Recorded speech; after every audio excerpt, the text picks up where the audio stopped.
বন্ধু গো, আর বলিতে পারি না, বড় বিষ জ্বালায় এই বুকে।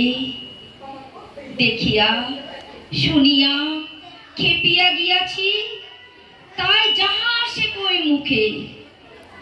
রক্ত ঝরাতে পারি না তো একা, তাই লিখে যাই রক্ত লেখা।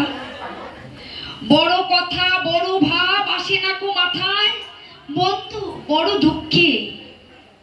অমর কাব্য তোমরা লিখিও, বন্ধু যাহারা আছে সুখে। আবার ডাকি চলে পরোয়া করি না বাঁচি বা না বাঁচি, যুগের হুজুগ কেটে গেলে মাথার উপরে জ্বলেছেন নবী, রয়েছে সোনার শত ছেলে। প্রার্থনা করো যারা কেড়ে খায় ৩৩ কোটি মুখের গ্রাস, যেন লেখা হয় আমার রক্ত লেখায় তাদের সর্বনাশ।